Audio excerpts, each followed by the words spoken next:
के senior IPS special CP SGS Dhariwal साहब हैं।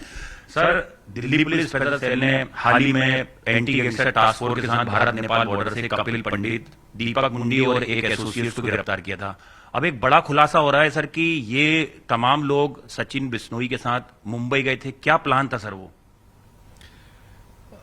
ये पहले भी हम बता चुके हैं, और संतोष जाधव जब अरेस्ट हुआ था, जो स्पेशल सेल की इनपुट थी उसकी वर्किंग पे, तब भी पता चला था कि उसके कुछ एसोसिएट्स ने रेकी करी है, और एक महाकाल था उसका साथी, और एक चंद्रवंशी नवनाथ था।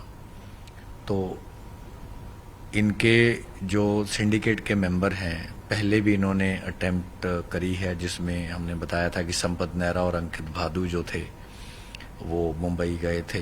घाटकोपर में संपत तो तकरीबन 1.5-2 महीना रहा, अंकित भादु आ गया था, और संपत बाद में मारा गया वो इनकाउंटर में।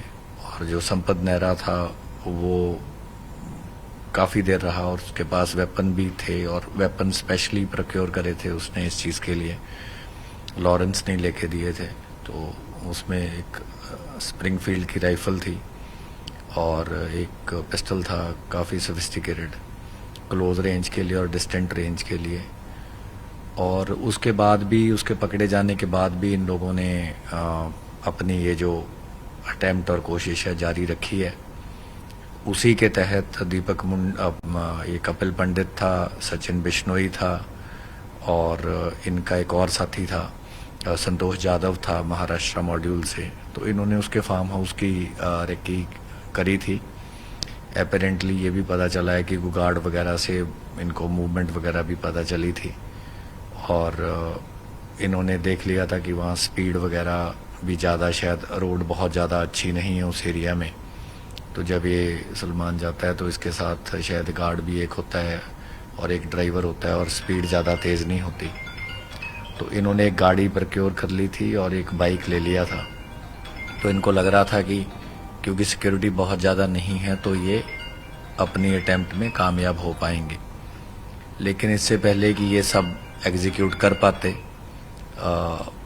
स्पेशल सेल की टीमों ने ऑलरेडी, जैसा आपको पता है कि इनके तमाम जो मेन लोग हैं, या तो उनको अरेस्ट किया, या हमारी जो एक जॉइंट वर्किंग थी महाराष्ट्र पुलिस के साथ या बाद में पंजाब पुलिस के साथ, तो संतोष जाधव तो महाराष्ट्र पुलिस ने पकड़ लिया, और दीपक मुंडी और कपिल पंडित जो जॉइंट ऑपरेशन में डिटेन हुए थे, उसके बाद पंजाब पुलिस ने उनको अरेस्ट कर लिया।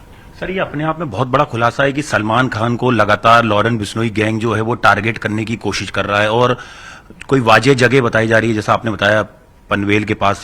सर ये कौन सा टाइम पीरियड था? सिद्धू मूसेवाला हत्याकांड से पहले का टाइम था? ये कब अटेम्प्ट किया था? कितने महीने रुके सर? किस तरह के वेपन्स इन्हें मिले थे?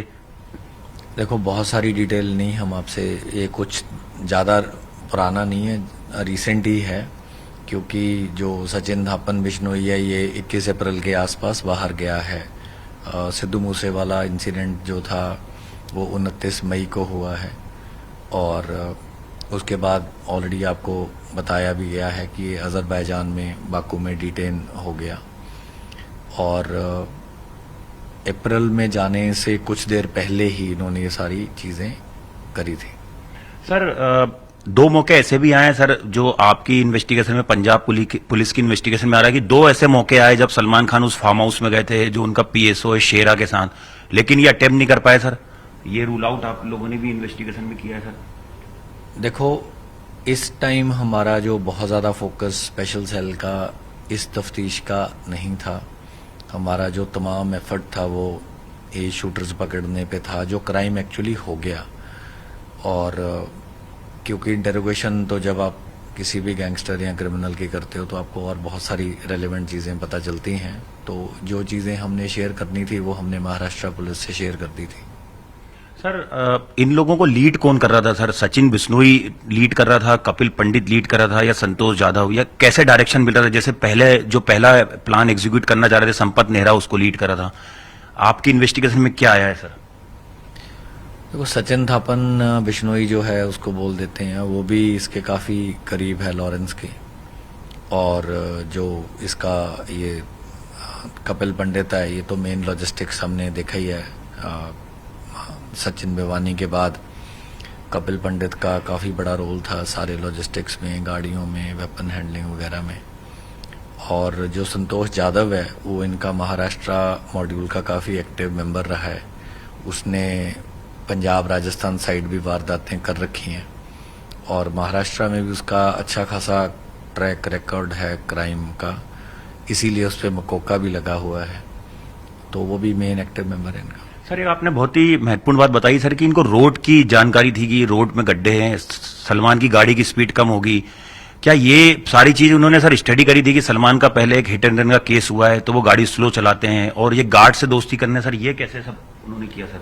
ये ऐसा तो हिट एंड रन का तो नहीं कोई सामने आया कि गाड़ी स्लो चलाते हैं, ये तो बेबुनियाद बात होगी। लेकिन गड्ढे तो अगर सड़क पे हैं, आप कोई बहुत ज़्यादा आपको कोई रॉकेट साइंस नहीं है, आप देख ही लोगे कि अगर पॉट होल्ड रोड है तो उस पर बहुत ज़्यादा तेज़ गाड़ी नहीं चलती, और ये तो एक कैजुअल ऑब्जर्वेशन से भी पता चल जाता है। तो इन्होंने बेसिक जो था, बेसिक ग्राउंड वर्क था वो किया था।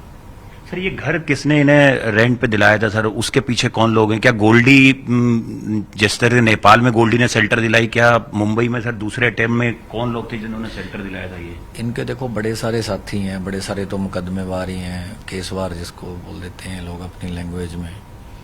तो महाराष्ट्र के कई लोग हैं इनके साथ हैं, तो इतना इनको ज़्यादा मुश्किल नहीं रहता कहीं जाके हार्बर होके शरण लेके थोड़ा बहुत ग्राउंड वर्क करने में। सर ये प्लान क्यों नहीं एग्जीक्यूट कर पाए थे सर इस बार भी सेकंड टाइम? सर कहाँ गलती करी सर इन्होंने जो? अब देखो क्रिमिनल भी जो है जब कोई वारदात करता भी है तो उसको काफ़ी प्लानिंग स्टेज है, फिर एग्जीक्यूशन है, और इस दौरान इनकी और सारी बड़ी सारी डेवलपमेंट्स हो गई। तो सिद्धू को काफ़ी डेस्परेटली ये लगे हुए थे, क्योंकि पहली टास्किंग जो इनकी थी लॉरेंस द्वारा वो सिद्धू की थी और गोल्डी द्वारा। तो इन्होंने यहाँ ज़्यादा फोकस किया, यहाँ इन्होंने मल्टीपल कोशिशें करी। पहले भी हम बता चुके हैं जब शाहरुख भी पकड़ा गया था, और उससे भी ये कुछ चीज़ें बात सामने आई थी। उससे पहले भी इनका तो खैर ऑलरेडी पंजाब पुलिस को ही पता है, पिछले 1.5-2 साल से ही वो तो काफ़ी वैरायटी ऑफ इनपुट्स थी और थ्रेट थी, तभी तो उन्हें पीएसओ मिले हुए थे। तो ये सारी बातें ऑलरेडी पब्लिक डोमेन में है। सर कितने वक्त तक सर ये तमाम लोग, सचिन बिश्नोई, कपिल पंडित, संतोष यादव, उस पनवेल के आसपास के जो फ्लैट में किराए पे रहते, वो कितने सर, 1 महीने 2 महीने, कितना टाइम सर? कुछ हफ्ते रुके थे, एग्जैक्ट आपको हम अभी नहीं बता सकते। सर सलमान खान को क्या सेंट्रल एजेंसियों ने इस बाबत आगाह किया है सर? उन्होंने मुंबई कमिश्नर से पहले मुलाकात भी करी थी उनकी सुरक्षा को लेकर, जब उन्हें पता चला था कि जो लेटर मिला था थ्रेट का एक, आप लोगों ने भी उस पर काफी इनपुट जो है वो शेयर किए थे महाराष्ट्र पुलिस को। नहीं, वो महाराष्ट्र के एडीजी साहब से भी हमारी बात हुई थी, उनकी टीम भी आई थी, उन्होंने हमारी कस्टडी में इंटरोगेट भी किया है, लॉरेंस को किया था और भी उसके साथियों को किया था। हमारी टीम भी वहाँ गई थी, तो हमारी टीम ने भी इंटरोगेट किया था। तो उनको ऑलरेडी सारा पता है, अवेयरनेस है, सारी चीज़ का पता है। सर सलमान खान तक ये सारी जानकारी साझा की गई है सर महाराष्ट्र पुलिस के जरिए, जो आपने इनपुट दिए थे, पंजाब पुलिस ने इनपुट दिए थे। और सर ये हथियार किस तरह के थे सर? जैसे आपने पहले हथियार के बारे में बताया कि किस तरह के हथियार से हमला करना था, टारगेट करना था, इस बार कौन से हथियार लेके सर पहुंचे थे मुंबई कपिल पंडित, सचिन बिश्नोई? इस बार तो इनका हमें ये पता चला इनके पास पिस्टल्स थे, लेकिन आपको एग्जैक्ट ब्रेकअप जो चाहते हैं वो अभी हम नहीं शेयर कर सकते। सर आपको लग रहा है कि सलमान खान पे अभी भी थ्रेट है सर? क्योंकि दूसरा अटेम्प्ट जो है जो नाकाम हुआ है, आप लोगों ने उसको क्रैकडाउन किया है कपिल पंडित की गिरफ्तारी से, जो नेपाल बॉर्डर से हुई है। ये जो थ्रेट असेसमेंट है उनकी, देखो ये वहाँ की लोकल पुलिस का काम है। हमें तो जो कोई चीज़ रिलेवेंट पता चलती है हम उनसे शेयर कर लेते हैं। तो अभी कपिल पंडित और दीपक मुंडी पंजाब पुलिस की कस्टडी में हैं, तो आई एम श्योर उन्होंने जो भी रेलेवेंट चीज़ होगी महाराष्ट्र से शेयर करी होगी। सर भारत नेपाल बॉर्डर से एक बड़ी सफलता मिली सर, आखिरी शूटर को गिरफ्तार किया गया। आपने पहले बताया था कि कैसे सर जो पहले शूटर थे वो जेल से आपको एक लीड मिली थी, तब आपने उनको पकड़ा था।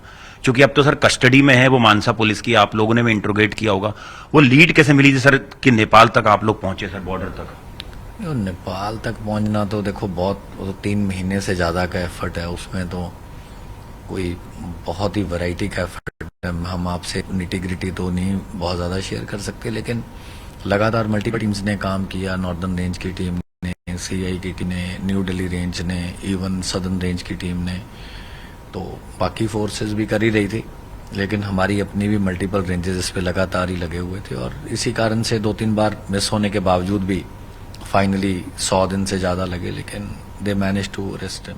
सर गोल्डी लगातार टच में था, हमने पहले भी आपके इंटरव्यू किए हैं, पंजाब पुलिस ने बताया कि वो लगातार हर शूटर एसोसिएट से टच में था सर, इन मूसेवाला हत्याकांड के बाद भी। सर सलमान खान को जो ये प्लान एग्जीक्यूट किया था इन्होंने सर, उसमें कौन ऐसा शख्स था सर, क्या लॉरेंस या गोल्डी, जो लगातार सर शूटर से उनके एसोसिएट के साथ फोन पे टच में था? मुंबई में भी जब वो पहुंचे थे, वहां पे शेल्टर लिया उन्होंने, रेकी की सलमान के फार्म हाउस की, उसके गार्ड से दोस्ती की। देखो इनके सारे मतलब सचिन थापन वगैरह तो खुद ही मास्टरमाइंड टाइप हैं और कपिल पंडित भी इनका मेन सरगना है, तो इन सारों को मतलब संतोष यादव शूटर रहा है, ये सारों का हाथ खुला है, गोली भी चला लेते हैं और सारा इनको पता है। आज के तो क्राइम नहीं कर रहे, बड़े सालों से कर रहे हैं। तो बाकी इनके सिंडिकेट के मेंबर जो हैं, गोल्डी हुआ या अनमोल का अपना भाई हुआ या बाकी इनके साथी जो बाहर हैं, वो रेगुलर इनसे टच तो रहते ही हैं। सर अभी आपने यूएपीए में केस दर्ज करे हैं सर, 2 एफआईआर की हैं सर, और ये एक नया खुलासा हुआ है सर कि किस तरह से सलमान खान को मारने का प्लान बी था। क्या फिर से सर लॉरेंस से एक बार कस्टडी में लेके पूछताछ करेंगे सेंट्रल एजेंसियां, स्पेशल सेल और बाकी एजेंसियां सर? देखो हमें तो जब कोई रेलेवेंट होता है तो हम जेल में जाके क्वेश्चनिंग करते हैं, अगर हमें ज़रूरत हो, कोऑपरेट नहीं कर रहा तो हम कोर्ट से परमिशन लेके अरेस्ट करते हैं, पुलिस कस्टडी पे भी लेके आते हैं। तो वो तो एक कानूनी प्रक्रिया है, जब हमें लगेगा कि इसका रिलेवेंट है या कस्टडी में लेके इंटरोगेशन करनी है तो हम दोबारा अरेस्ट करेंगे। सर अब तक क्या केवल ये 3 लोग ही सर मुंबई में रुके थे सर, संतोष यादव, कपिल पंडित और सचिन बिश्नोई, या इन्होंने कोई और एसोसिएट्स अपने जो हैं वो भी बैकअप के लिए रखे हुए थे और कुछ बैकअप प्लान, जैसा इनका मूसेवाला में सर इनका बैकअप प्लान था इनके पास? 3 का देखो सामने आया है एक्टिव रोल, लेकिन इनके बड़े सारे साथी हैं लगातार। ये देखो क्राइम में कोई भी डायमेंशन फिक्स नहीं होती, तो हमेशा इनके कोई नया मेंबर कई बार आ जाता है या किसी को कुछ कोई जो ओरिजिनल मॉड्यूल का पार्ट होता है वो नहीं भी रहता। एंड टाइम तक इनका कोई ऐसा कोई फिक्सेटेड नहीं होता, लेकिन जब भी इन्होंने कोई बड़ी वारदात करनी है तो इनके अपने खास लोग होते हैं। सर आपकी टीम उस स्पॉट तक गई थी सर जिस घर में रह रहे थे सर स्पेशल सेल, वहां पर सर स्पॉट विजिट करने? आपने बताया कि आप लोगों ने इसमें पूरी तफ्तीश की है। नहीं, इसमें हम उतना आगे नहीं गए और मैंने आपको पहले ही बताया कि हमारा जो मेन फोकस होता है वो पकड़ने का, मतलब उस जगह पे जो स्टेट का मैंडेट है, जो तफ्तीश है, हम उसमें ज्यादा नहीं बढ़ते, तो उसमें नहीं हम गए। सर अभी लगातार जैसे पोस्ट आ रही है सर बम्बैया गैंग की, लॉरेंस गैंग को लेके, अभी एक हिमाचल प्रदेश में देखा गया सर कोर्ट के बाहर जो फायरिंग हुई उसमें स्पेशल सेल काउंटर इंटेलिजेंस ने बहुत सारे लोगों को गिरफ्तार किया। आपको लग रहा है सर ये गैंगवार बढ़ती जा रही है और अभी क्या इनको कैसे क्रैकडाउन करना मुश्किल है सर, ना केवल पंजाब पुलिस स्पेशल सेल के लिए सर, क्योंकि अब ये दिल्ली एनसीआर तक सर वापस एक्टिव हो रहे हैं सर? नहीं, हमारे यहाँ तो कोई ऐसी इनके दोनों सिंडिकेट का कोई रिसेंट में तो केस नहीं है। देखो पेरिफेरल भी इनके आगे आगे गैंग्स आजकल एफिलिएशन की चलती रहती है, लेकिन कोई बहुत नोटेबल अगर इनके दोनों गैंग सिंडिकेट का कोई ऐसा केस हो तो ये जो लॉरेंस और बम्बिया वाले की आप बात कर रहे हैं, इनका तो नहीं है अभी रिसेंट पास्ट में। लेकिन हमारा लगातार एक्शन चलता रहता है। अभी 4 दिन पहले ही नॉर्दर्न रेंज की टीम ने 3 लोगों को अरेस्ट किया था जो गोल्डी बराड़ से टच में थे और काफ़ी प्रोएक्टिव था, क्योंकि अभी तो उसको टारगेट भी नहीं उनको मिल पाया था। तो देखा जाए तो इस तरीके से नॉर्दर्न रेंज ने, हमारी टीम ने अच्छा काम किया। उसके अलावा भी इन दोनों सिंडिकेट्स पे लगातार हमारी ऑलरेडी बाकी रेंजेस की टीम भी काम कर रही हैं। बाकी आसपास की स्टेट्स में जो आपने जैसे नालागढ़ का बताया, उसमें भी बेशक वो केस इधर हमारा नहीं था, शूटर हरियाणा के थे मेनली या पंजाब मॉड्यूल के थे और हुआ हिमाचल में था। उसके बावजूद हमारी टीमों ने बड़ा अच्छा काम किया और पूरा मॉड्यूल ही बस्ट कर दिया। 4 लोग जो मौके पे गए थे वो भी पकड़े, जिन्होंने वेपन दिया था उसको भी पकड़ा, जिसने सारा कोऑर्डिनेट किया था उसको भी पकड़ लिया गया, गगनदीप को। और गगनदीप जो था वो डायरेक्टली टच में था, जो कि अभी तक आया लक्की पटियाल से, और उसके इंटरमीडिएरी एक वासु था, एक लड़का जस मलेशिया में है जो कि बहबल कलां से है। तो हमारी टीम ने तो उसमें सारा अच्छा काम किया है। सर अजरबैजान से कितना वक्त लगेगा सर सचिन बिश्नोई को सेंट्रल एजेंसियों को वापस भारत लाने में? सर डिपोर्ट होगा या प्रत्यर्पण होगा सर? इस पे मैं कमेंट नहीं कर सकता। देखो, क्योंकि प्राइमरी केस जो सचिन थापन पे, गोल्डी ब्राड पे, अनमोल पे, वो पंजाब का है। तो जो आरसीएन की प्रक्रिया है और जो कानूनी कार्रवाई उनको डिपोर्टेशन की है या एक्स्ट्राडिशन की, जो भी होगा एप्लीकेबल, वो पंजाब पुलिस देख रही है, तो इस पे वो कमेंट कर सकते सर हैं। एक आखिरी सवाल, क्या केवल सलमान के फार्म हाउस की रेकी की थी इन्होंने, या सर सलमान खान का जो घर है वहां भी सर ये लोग रेकी करने गए थे कि अगर वहां पे प्लान नहीं हो पाता है तो यहाँ पर सलमान खान को टारगेट किया जाए? नहीं, इस स्टेज पे तो जो हमने आपको शेयर किया वो उसके फार्म हाउस को लेके था, तो उसी एरिया में इन्होंने करा था। शुक्रिया। तो ये थे दिल्ली पुलिस के स्पेशल सीपी एसजीएस धालीवाल, जो बता रहे थे कि किस तरह से सिद्धू मूसेवाला हत्याकांड के जो शूटर और उनके एसोसिएट्स को भारत नेपाल बॉर्डर से गिरफ्तार किया गया था। उन्होंने पूछताछ में सलमान खान को मारने का जो प्लान बी था लॉरेन बिश्नोई गैंग का, उस पर बड़ा खुलासा किया है। लगातार पंजाब पुलिस की जो एंटी गैंगस्टर टास्क फोर्स है, मानसा पुलिस है, वो तमाम शूटर से पूछताछ कर रही है और लॉरेन बिश्नोई बम्बैया गैंग को लेकर जो इनपुट्स मिल रहे हैं उस पर स्पेशल सेल भी लगातार काम कर रही है।